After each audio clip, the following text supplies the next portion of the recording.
So hello friends, आज की video में हम एल्गी जो है उस टॉपिक को डिस्कस करने वाले हैं। कंप्लीट एल्गी का डिस्कशन करेंगे कि इसकी क्या क्या प्रॉपर्टीज़ हैं, क्या इसके इकोलॉजिकल इंपॉर्टेंस है, ठीक है, इसकी लाइफ साइकिल कैसे है होती है और इसको किन पार्ट्स में मतलब किन क्लासेस में डिवाइड करा जाता है और यहाँ से कैसे क्वेश्चंस पूछे जाते हैं, ये भी मैं आपको आज की वीडियो में बताऊंगा।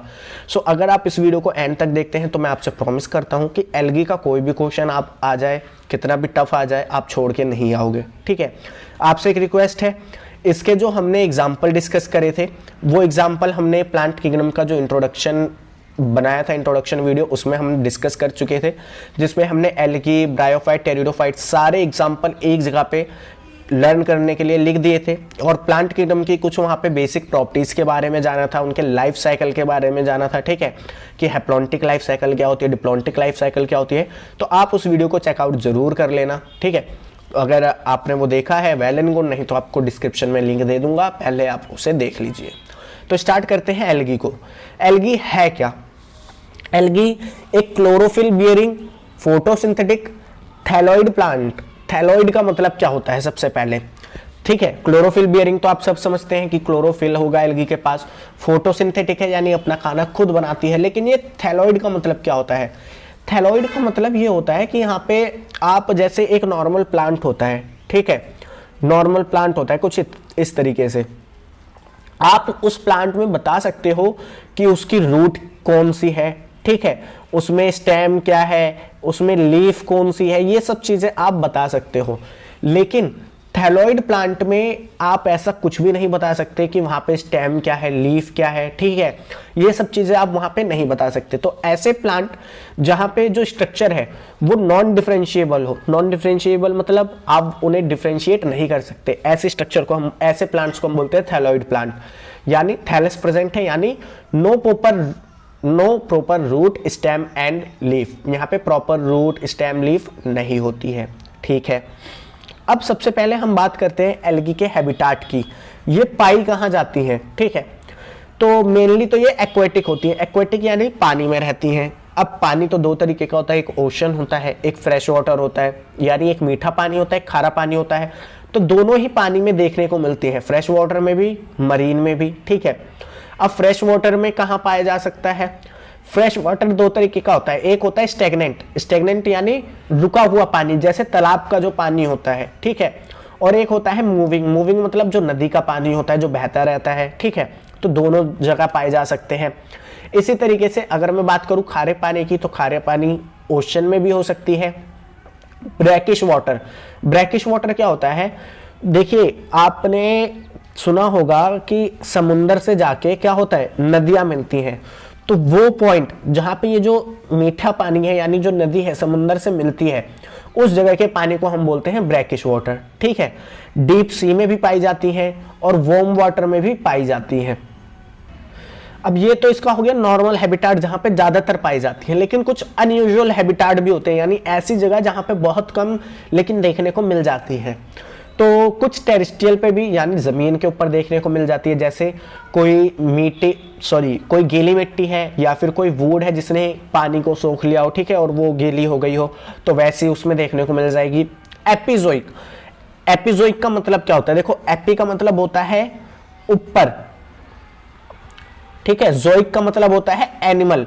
ठीक है, जोइक वर्ड हम यूज करते हैं एनिमल के लिए, तो एपिजोइक यानी एनिमल के ऊपर भी प्रेजेंट हो सकती है। लाइकेंस का फॉर्मेशन करती है। ये लाइकेंस क्या है? जब एल्गी और फंगी एक दूसरे के साथ एसोसिएशन बनाती है तो उन्हें हम बोलते हैं लाइकेंस, और कुछ एल्गी हमें स्नो में भी देखने को मिलती है। तो ये अनयूजुअल हैबिटाट्स हैं एल्गी के। अब देखिए, हम एल्गी के स्ट्रक्चर के बारे में बात कर लेते हैं। तो जब हम स्ट्रक्चर के बारे में बात करते हैं तो हम दो तरीके के स्ट्रक्चर पढ़ेंगे। एक तो एक्सटर्नल स्ट्रक्चर जिसमें हम थैलस के बारे में पढ़ेंगे, ठीक है, और एक होता है हमारा इंटरनल स्ट्रक्चर जिसमें हम सेल की डिटेल के बारे में पढ़ेंगे। ठीक है, तो सबसे पहले हम एक्सटर्नल स्ट्रक्चर यानी थैलस के स्ट्रक्चर की बात करते हैं। अब देखो, एक्सटर्नल स्ट्रक्चर की बात करूं तो एल्गी जो है वो यूनिसेलुलर हो सकती है। यूनिसेलुलर मतलब सिर्फ ये एक एल्गी है। ठीक है, अब यूनिसेलुलर एल्गी है तो यूनिसेलुलर एल्गी दो तरीके की हो सकती है। या तो उनके पास फ्लैजिला होगा। फ्लैजिला क्या होता है? जैसे हमारे पाँव होते हैं जो हमें चलने में मदद करते हैं, ठीक है। उसी तरीके से फ्लैजेला होता है, जो ऑर्गेनिज्म को मतलब जो सिंगल सेलुलर ऑर्गेनिज्म होते हैं उन्हें मूव करने में या उन्हें मोटाइल बनाने में, मोटाइल का मतलब होता है जो मूव कर सके, उसमें हेल्प करता है। तो अगर फ्लैजेला नहीं है तो वो नॉन मोटाइल है। क्या है? नॉन मोटाइल है। तो अगर मैं आपसे कहूं नॉन मोटाइल यूनिसेलुलर एल्गी का एग्जाम्पल बताओ, तो आप बोलोगे क्लोरेला। क्या बोलोगे आप? क्लोरेला। ठीक है। अगर फ्लैजिला प्रेजेंट है तो हम वर्ड यूज करते हैं मोटाइल। क्या कहा मैंने? अगर फ्लैजिला प्रेजेंट है तो हम वर्ड यूज करते हैं मोटाइल। ठीक है। अब अगर मैं आपसे कहता हूं कि मुझे यूनिसेलुलर एल्गी बताओ जो मोटाइल हो, ठीक है, यूनिसेलुलर मोटाइल एल्गी का एग्जांपल दो, तो आप आंसर दोगे क्लेडोमोनास। और ये दोनों क्वेश्चन ही नीट में पूछे जा चुके हैं, क्योंकि इस चैप्टर में सबसे ज्यादा इंपॉर्टेंट जो है वो एल्गी का पोर्शन ही है, यहां से ज्यादा क्वेश्चन आते हैं। तो ये दोनों क्वेश्चन आ चुके हैं, इसलिए मैंने आपको बता भी दिया। अब नेक्स्ट कंडीशन क्या हो सकती है? कलोनियल। कलोनियल मतलब कई सारी एल्गी आपस में इकट्ठी होंगी और अपने चारों तरफ एक कॉमन केमिकल की लेयर बना लेंगी। ठीक है। क्या करेंगी? कॉमन केमिकल की लेयर बनाएंगी। तो इस तरीके से जो एल्गी रहती है उसके लिए हम टर्म यूज करते हैं कॉलोनियल, क्योंकि आप इन्हें यहाँ पे यूनिसेलुलर नहीं बोल सकते क्योंकि एक से ज्यादा एल्गी है, और मल्टीसेलुलर नहीं बोल सकते। ठीक है। इसलिए हम वर्ड यूज करते हैं कॉलोनियल, कि कॉलोनी में रहने वाली एल्गी। ठीक है। तो कॉलोनियल एल्गी का एग्जाम्पल हो जाएगा वॉलवॉक्स, और ये भी मेरे ख्याल से 2017 या 2018 में नीट में पूछा गया है। अब हम बात करते हैं मल्टीसेलुलर एल्गी की। मल्टीसेलुलर एल्गी की बात करते हैं तो देखो, मैंने आपको बताया एल्गी क्या होती है, गैमेटोफाइट होती है और मल्टीसेलुलर होती है। होता क्या है? ये इस तरीके से अरेंज होती है। ठीक है, इस तरीके से होती है, और ये जो होता है इसे हम बोलते हैं फिलामेंटस स्ट्रक्चर। क्या बोलते हैं? फिलामेंटस स्ट्रक्चर, जो कि मोस्ट ऑफ द एल्गी में देखा जाता है, इसलिए हम इसे मोस्ट कॉमन बोलते हैं। ठीक है। अब फिलामेंटस दो तरीके का हो सकता है। कैसा हो सकता है? दो तरीके का हो सकता है। या तो वो अनब्रांच्ड होगा, जैसे ये आपको दिख रहा है। ठीक है, एक ही लाइन में अरेंज है सारे। अनब्रांच के एग्जांपल क्या हो जाएंगे? Spirogyra, Ulothrix. ठीक है। या तो हो सकता है कि ये फिलामेंटस ब्रांच हो, जैसे यहाँ पे देखो ये एक फिलामेंटस है, इससे ये एक ब्रांच निकली, फिर इससे ये ब्रांच निकली, इससे ये ब्रांच निकली, फर्दर इससे भी ब्रांच निकल सकती है। तो ऐसे फिलामेंटस को हम क्या बोलेंगे? Filamentous branched. एग्जाम्पल की बात करें तो क्या आ सकता है? क्लेडोफोरा जो हमारे होते हैं फिलामेंटस ब्रांच होते हैं, जो कि ग्रीन एल्गी है। रेड एल्गी भी हमारी फिलामेंटस ब्रांच होती है, एंड ब्राउन एल्गी भी हमारी फिलामेंटस ब्रांच होती है। सो मेन आपको क्या याद रखना है? ये क्लेडोफोरा याद रखना है और ये एग्जाम्पल याद रखने हैं। अब देखो, एल्गी एक लाइन लिखती है, सॉरी एल्गी बोल रहा हूं, एनसीईआरटी एक लाइन लिखती है। क्या है वो लाइन?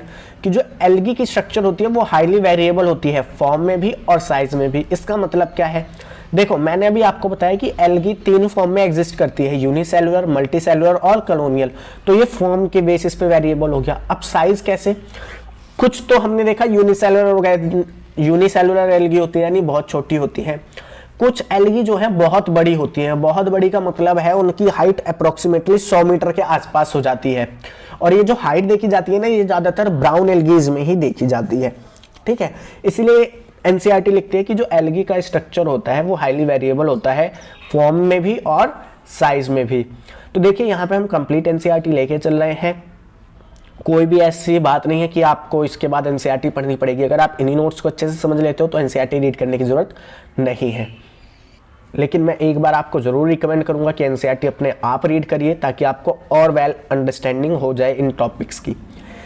तो अब हमने एक्सटर्नल स्ट्रक्चर पढ़ लिया। ठीक है, थैलेस के बारे में पढ़ लिया। अब हम पढ़ते हैं इंटरनल स्ट्रक्चर, यानी सेल के अंदर की स्ट्रक्चर के बारे में पढ़ते हैं। तो सेल के अंदर के स्ट्रक्चर के बारे में पढ़ूंगा तो मैं क्या सारी सेल्स को पढ़ूंगा? नहीं ना। एक ही सेल को अगर मैं पढ़ लूं तो सारी सेल उसी के सिमिलर होंगी। तो हम यहाँ पे क्या करेंगे? एक सिंगल सेल के स्ट्रक्चर के बारे में पढ़ेंगे। तो अगर मैं बात करूं सिंगल सेल के स्ट्रक्चर के बारे में, तो जो एल्गी होती है ये यूकैरियोटिक सेल होती है। एल्गी क्या होती है? यूकैरियोटिक सेल होती है। यूकैरियोटिक सेल का मतलब क्या है? कि इनके अंदर एक वेल डिफाइंड न्यूक्लियस होता है जिसके आसपास मेम्ब्रेन होती है। ठीक है। जितने भी ऑर्गन्स होते हैं, मतलब सेल ऑर्गेनली जिसे हम बोलते हैं, जैसे एंडोप्लाज्मिक रेटिकुलम, माइटोकॉन्ड्रिया, इन सब के पास अपनी अपनी मेम्ब्रेन होती है। ठीक है। ये अब चार चीजों में डिफरेंस होती है, मतलब जो एल्गीज होती हैं वो चार चीजों में एक दूसरे से डिफरेंस हो सकती है। कौन कौन सी है वो? Cell wall, flagella, pigment and food storage, कि वो फूड को किस फॉर्म में स्टोर करती है। तो इन्हीं चारों को हम मेनली डिस्कस करेंगे, क्योंकि बाकी सब चीजें तो कॉमन है। तो सबसे पहले हम बात करते हैं सेल वॉल की, ठीक है। तो देखिए, ये मान लो कोई एक एल्गी की सेल है, ठीक है, और इसके पास ये कोई सेल वॉल है पूरी, ठीक है। सेल वॉल पे क्या होता है, ऐसे सेलुलोज के धागे टाइप होते हैं जिन्हें हम सेलुलोज माइक्रोफाइब्रिल बोलते हैं। सो देखो, ये सेल वॉल हो गई, ये आउटर वॉल है सेल वॉल की, ये इनर वॉल है सेल वॉल की, ठीक है। अब होता क्या है, ये जो आउटर वॉल होती है ना एल्गी की, इसके ऊपर कुछ केमिकल का डिपोजिशन होने लगता है। क्या होने लगता है? केमिकल का डिपोजिशन होने लगता है। उसी के बेसिस पे हम एल्गी को डिवाइड करते हैं, ठीक है। तो जो ग्रीन एल्गी होती है हमारी, उनकी जो इनर वॉल है वो तो सेलुलोज की ही होती है, सारी एल्गीज में इनर वॉल सेलुलोज की होती है। लेकिन जो आउटर वॉल होती है, उस पे पैक्टिन नाम का केमिकल डिपॉजिट होता है। किसमें? ग्रीन एल्गी में, ठीक है। याद रखना, ग्रीन एल्गी में जो आउटर वॉल होती है उस पे पैक्टिन नाम का केमिकल होता है। बात करें ब्राउन एल्गी की, तो सेम एज ब्राउन एल्गी में भी इनर वॉल पे सेलुलोज होता है, लेकिन जो आउटर वॉल होती है इस पे एल्जीन नाम का केमिकल होता है, ठीक है।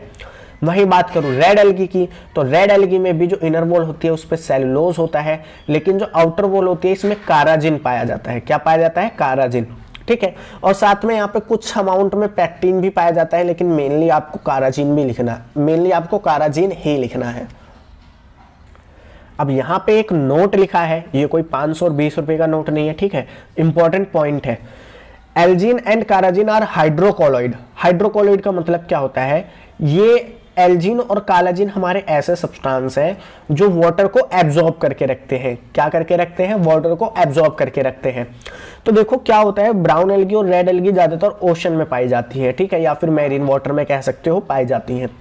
तो आपको पता है कि जो ओशन होता है उसमें हाई टाइड लो टाइड जैसा एक फिनोमिना होता है, ठीक है। तो जब लो टाइड आती है वहां पे पानी की कमी ना पड़े, इसलिए ये जो एल्जीन और काराजिन होते हैं पहले से ही क्या करते हैं, पानी को एब्जॉर्ब करके रखते हैं ताकि वो उस कंडीशन में सर्वाइव कर सके, ठीक है। तो आप देखो कि नेचर ने कितनी खूबसूरती से सब चीजों को बनाया है और उनको उनका काम दिया है।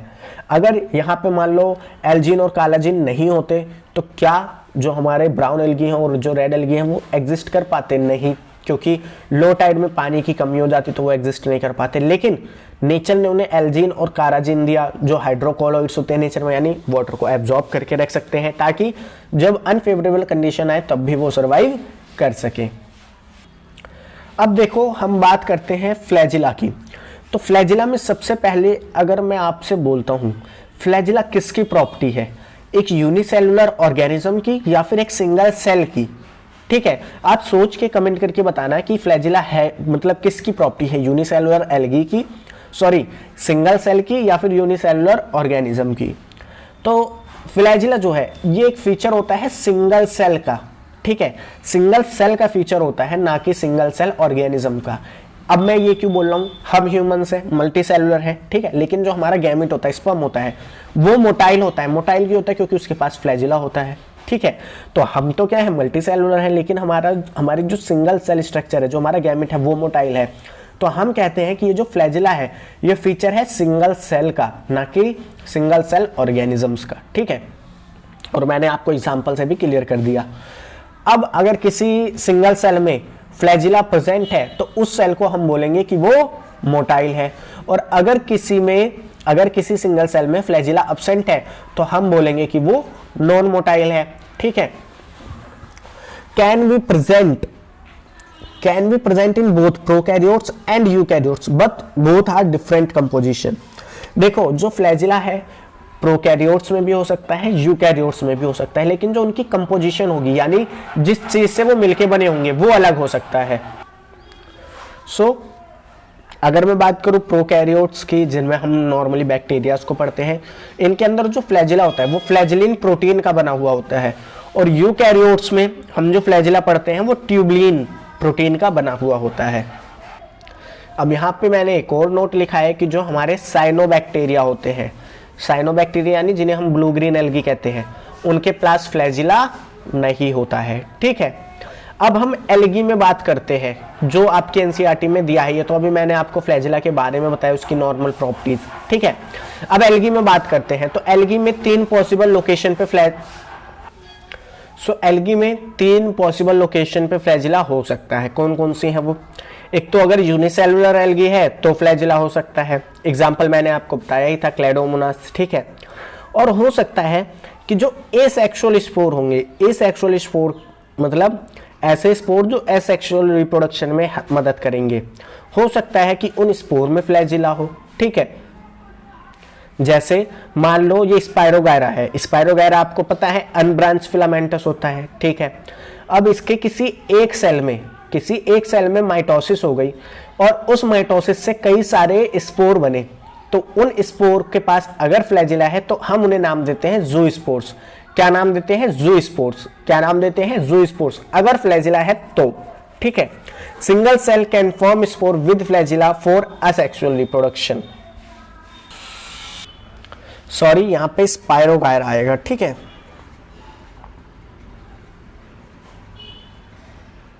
तो स्पाइरोगायरा जो है वो क्या कर सकता है? स्पोर बनाता है जिनके पास फ्लैजिला होता है एसेक्सुअल रिप्रोडक्शन के लिए।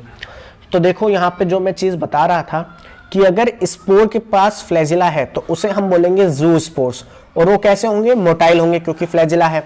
और अगर स्पोर के पास फ्लैजिला नहीं है, विदाउट फ्लैजिला है, तो उसे हम नाम देते हैं ए प्लेनोस्पोर। क्या नाम देते हैं? ए प्लेनोस्पोर, जो कि कैसे होते हैं? नॉन मोटाइल होते हैं, क्योंकि उनके पास फ्लैजिला नहीं है।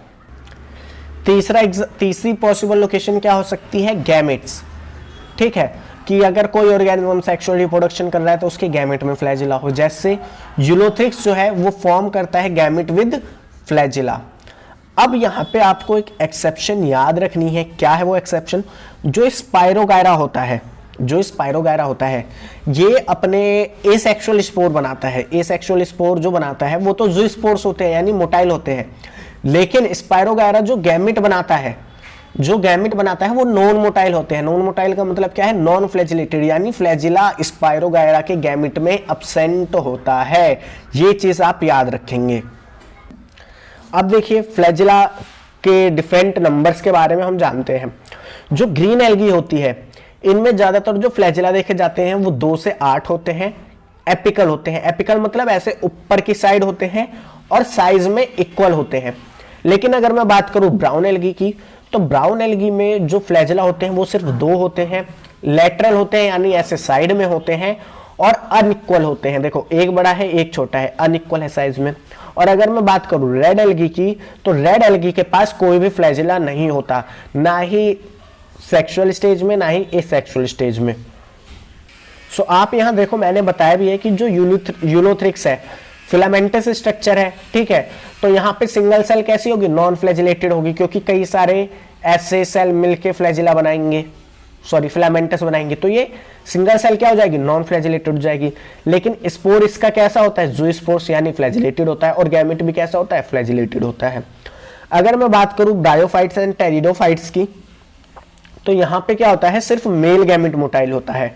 ब्रायोफाइट और टेरिडोफाइट में सिर्फ मेल गैमेट मोटाइल होता है, और यहाँ पे ज़ूस्पोर जैसी कोई चीज नहीं होती, यानी यहाँ पे स्पोर का फॉर्मेशन यानी मोटाइल स्पोर का फॉर्मेशन नहीं होता। इसी तरीके से जिम्नोस्पर्म और एंजियोस्पर्म में बात करूं तो यहाँ पे भी ज़ूस्पोर नहीं होते, ठीक है। यहाँ पे गैमेट जो होते हैं वो भी नॉन मोटाइल होते हैं। गैमेट भी क्या होते हैं? नॉन मोटाइल होते हैं। सिर्फ एक एक्सेप्शन है कि जो साइकस होता है उसके पास जो मेल गैमेट होता है वो मोटाइल होता है। बाकी जिम्नोस्पर्म और एंजियोस्पर्म में जो भी एग्जाम्पल हमने पढ़े उनके गैमेट नॉन मोटाइल होते हैं, और वहां पे ज़ूस्पोर्स भी नहीं होते। तो ज़ूस्पोर्स अगर मैं आपसे पूछता हूं कहां कहां नहीं होते? जिम्नोस्पर्म एंजियोस्पर्म में नहीं होते, ब्रायोफाइट टेरिडोफाइट में नहीं होते, और रेड एल्गी में भी ज़ूस्पोर्स नहीं होते, क्योंकि रेड एल्गी में हमने पढ़ा कोई भी फ्लैजिला नहीं होता, तो वहां पे ज़ूस्पोर्स भी नहीं होंगे। सो अभी तक हमने जो पढ़ा उसके ऊपर 2 क्वेश्चन कर लेते हैं। तो सबसे पहले आपको बताना है non motile asexual stage present in. Non motile का मतलब क्या है? Flagella absent. नॉन मोटाइल का मतलब क्या है? फ्लैजिला एब्सेंट, ठीक है। और एसेक्सुअल स्टेज, एसेक्सुअल स्टेज का मतलब है स्पोर, यानी आपको बताना है कौन से ऑर्गेनिज्म में ज़ूस्पोर नहीं होते, क्योंकि अगर स्पोर के पास फ्लैजिला नहीं है यानी वो मोटाइल नहीं है तो उसे हम ज़ूस्पोर्स नहीं बोलेंगे, उन्हें हम क्या बोलेंगे, एप्लानोस्पोर, ठीक है। और अगर मोटाइल होते हैं तो ज़ूस्पोर्स बोलते हैं। तो आपको बताना है इनमें से किसके पास ज़ूस्पोर्स नहीं है। स्पायरोगायरा ग्रीन एल्गी है, इसके पास होंगे ज़ूस्पोर। यूलोथ्रिक्स क्या है हमारा, ये भी ग्रीन एल्गी, इसके पास भी होगा। सारगैसम के पास भी होता है क्योंकि ये ब्राउन एल्गी है। लेकिन पॉलीसाइफोनिया ये हमारी रेड एल्गी है। पॉलीसाइफोनिया क्या है, हमारी रेड एल्गी है, और रेड एल्गी के पास तो कोई भी फ्लैजिला नहीं होता, तो ये भी हमारा सही ऑप्शन है। Polysiphonia is a red algae, have no flagella. अब यहां पे आपसे पूछा है non motile male gamete present in, आपको गैमेट बताना है, ठीक है, और नॉन मोटाइल होना चाहिए, ये भी है, यानी फ्लैजिला एब्सेंट होना चाहिए। तो यूलोथ्रिक्स की बात करें, यूलोथ्रिक्स में तो भाई गैमेट मोटाइल होते हैं, हमने अभी पढ़ा था। गैमेट क्या होते हैं, मोटाइल होते हैं। डिक्टेओटा ये कह रहा है, ठीक है। क्लेडोमोनास ग्रीन एल्गी है, क्या है, ग्रीन एल्गी है, ठीक है। डिक्टेओटा ब्राउन एल्गी है, इसका भी गैमेट मोटाइल नहीं होता, ठीक है। सो स्पायरोगायरा जो हमारी एक्सेप्शन, सॉरी डिक्टेओटा, इसका मेल गैमेट मोटाइल होता है, ठीक है। लेकिन हम बात करें स्पायरोगायरा की, तो जो हमारी एक्सेप्शन थी कि स्पायरोगायरा में एसेक्सुअल स्टेज तो मोटाइल होती है लेकिन सेक्सुअल स्टेज मोटाइल नहीं होती, तो स्पायरोगायरा हमारा राइट आंसर हो जाएगा। अब हम पिगमेंट्स की बात कर लेते हैं, ठीक है, क्योंकि एल्गी के पास क्लोरोफिल होती है, क्लोरोफिल में क्लोरोप्लास्ट होता है, तो उसके पास पिगमेंट्स भी होंगे। तो ग्रीन एल्गी के पास जो पिगमेंट्स होते हैं वो होते हैं chlorophyll A, chlorophyll B. Brown algae के पास जो होते हैं वो होते हैं क्लोरोफिल ए, क्लोरोफिल, यहां पे मैंने एक गलती कर दी है, यहां पे क्लोरोफिल ए, क्लोरोफिल सी और फ्यूकोजेंथिन होता है, ठीक है। रेड एल्गी में क्लोरोफिल ए, क्लोरोफिल डी आएगा, ठीक है, यहां पे क्लोरोफिल डी आएगा। रेड एल्गी में क्लोरोफिल ए होता है, क्लोरोफिल डी होता है और फाइकोअर्थरीन होता है। तो जो आपको नोट्स मिलेंगे उस नोट्स में करेक्शन कर लेना, ठीक है। अब क्लोरोफिल ए जो होता है इसे हम यूनिवर्सल पिगमेंट मानते हैं। यूनिवर्सल पिगमेंट क्यों मानते हैं, क्योंकि जितने भी प्लांट होते हैं या जितने भी फोटोसिंथेटिक ऑर्गेनिज्म होते हैं उनके पास क्लोरोफिल ए होता ही है। अब देखो मैं यहाँ पे आपको बताता हूँ कि क्लोरोफिल ए होता क्या है। यहाँ पे मैंने जो हमारे आपने बायोलॉजिकल क्लासिफिकेशन चैप्टर पढ़ा है, प्रोटिस्टा के बारे में पढ़ा होगा, तो वहाँ से भी मैंने सारे एग्जाम्पल ले लिए हैं। तो क्लोरोफिल ए जो है साइनोबैक्टीरिया में प्रेजेंट होता है, प्लांट किंगडम के 5 ग्रुप्स में होता है। प्रोटिस्टा में जो हमारे स्टार्टिंग के 3 ग्रुप होते हैं, डायोटम्स, डायनोफ्लैजिलेट्स, यूग्लिनोइड्स, इनमें भी हमारा क्लोरोफिल ए होता है। क्लोरोफिल बी कहाँ प्रेजेंट होता है, एक तो सिर्फ ग्रीन एल्गी में होता है, ठीक है। क्लोरोफिल बी सिर्फ ग्रीन एल्गी में होता है, ठीक है। ब्राउन एल्गी में क्लोरोफिल ए, क्लोरोफिल सी होता है। रेड एल्गी में क्लोरोफिल ए, क्लोरोफिल डी होता है, ठीक है। और टेरिडोफाइट्स में होता है, जिम्नोस्पर्म में होता है, एंजियोस्पर्म में होता है, और हमारा यूग्लेनॉइड्स में होता है। किस में होता है, यूग्लेनॉइड्स में होता है। अब हम फूड के स्टोरेज की बात कर लेते हैं। तो देखो फूड चाहे कोई भी ऑर्गेनिज्म किसी भी फॉर्म में स्टोर करे, लेकिन जो फूड की सिंथेसिस होती है वो ग्लूकोज के फॉर्म में ही होती है, ठीक है। तो अगर हम बात करें ग्रीन एल्गी की, तो ये फूड को स्टोर करती है स्टार्च और ऑयल की फॉर्म में, ठीक है। और यहाँ पे पाइरिनॉइड्स का फॉर्मेशन होता है, वो फॉर्मेशन अभी हम जब कंपैरिजन पढ़ेंगे तो डिस्कस करेंगे। इसके बाद हम बात करते हैं ब्राउन एल्गी। ब्राउन एल्गी में जो फूड स्टोर होता है वो लैमिनेरियन स्टार्च या फिर मैनिटॉल की फॉर्म में स्टोर होता है। रेड एल्गी की बात करें तो यहाँ पे जो फूड स्टोर होता है वो फ्लोरिडियन स्टार्च की फॉर्म में स्टोर होता है। अब ये जो फ्लोरिडियन स्टार्च होता है इसके स्ट्रक्चर की बात करें तो स्ट्रक्चर में ये अमाइलोपेक्टिन और ग्लाइकोजन के सिमिलर होता है स्ट्रक्चर में, ठीक है। और ये मोस्ट इंपॉर्टेंट पॉइंट है क्योंकि ये नीट में अभी प्रीवियस ईयर पूछा गया है। अब देखो मैंने यहाँ पे वही बात लिखी है कि all algae synthesize food in form of glucose but store form is different, कि सब अपना खाना ग्लूकोज की फॉर्म में ही बनाएंगे लेकिन स्टोरेज फॉर्म डिफरेंट हो सकती है। अगर हम बात करते हैं न्यूट्रिशन की, ठीक है, यहाँ पे हमारा जो स्ट्रक्चर वाला टॉपिक है वो खत्म होता है एल्गी के, ठीक है। तो अब हम बात करते हैं कि इसकी न्यूट्रिशन की बात करते हैं। तो न्यूट्रिशन की अगर मैं बात करूं तो जितनी भी एल्गीज होती हैं या हम कहें जितने भी हमारे प्लांट है सब के सब फोटोसिंथेटिक होते हैं। और फोटोसिंथेटिक में भी कैसे होते हैं, ऑक्सीजेनिक फोटोसिंथेटिक होते हैं। ऑक्सीजेनिक फोटोसिंथेसिस का मतलब क्या है कि ये ऑक्सीजन का फॉर्मेशन करते हैं फोटोसिंथेसिस के बाद। Chlorophyll A and PS2, PS2 क्या होता है, PS2 का मतलब होता है फोटोसिस्टम 2। जो आप जब आप प्लांट फिजियोलॉजी पढ़ेंगे वहां पे जब आप पढ़ेंगे फोटोसिंथेसिस इन प्लांट है वहां पे आप PS2 को देखने को मिलेगा। तो अगर मेरे को ऑक्सीजेनिक फोटोसिंथेसिस करनी है तो क्लोरोफिल ए और PS2 कंपलसरी होता है, यानी उस प्लांट में ये दो चीजें होनी चाहिए अगर वो ऑक्सीजेनिक फोटोसिंथेसिस करता है तो। अब हम बात करते हैं कि एल्गी में रिप्रोडक्शन किस तरीके से होता है। तो एल्गी में अगर हम रिप्रोडक्शन की बात करें तो वो 3 तरीके से हो सकता है, या तो वेजिटेटिव रिप्रोडक्शन, या फिर एसेक्सुअल रिप्रोडक्शन, या फिर सेक्सुअल रिप्रोडक्शन। ठीक है, अब देखो क्योंकि एल्गी की स्ट्रक्चर की हमने बात करी थी तो वो थैलॉइड स्ट्रक्चर होती है, यानी उसमें हम डिफ्रेंशिएट नहीं कर सकते कि प्रॉपर लीफ है या स्टेम है या रूट है या नहीं। तो इसमें हम ये कह सकते हैं कि ये फ्रेगमेंटेशन शो कर सकती है। फ्रेगमेंटेशन मतलब जैसे मान लो ये कोई एल्गी है, इसका ये हिस्सा टूट के इससे अलग हो जाएगा और फिर ये एक हिस्सा नई एल्गी का फॉर्मेशन कर लेगा। ठीक है, तो इस चीज को हम बोलते हैं फ्रेगमेंटेशन। तो एल्गी जो है वो फ्रेगमेंटेशन शो कर सकती है।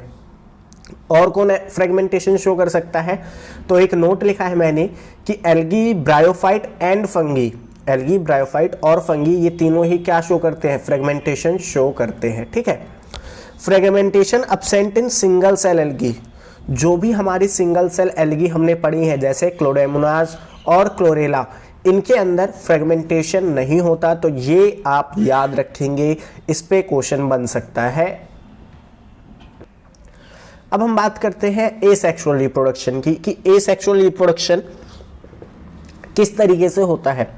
तो देखो एसेक्सुअल रिप्रोडक्शन की हम बात करें तो यहाँ पे स्पोर्स का फॉर्मेशन होता है। किसका फॉर्मेशन होता है, स्पोर का फॉर्मेशन होता है।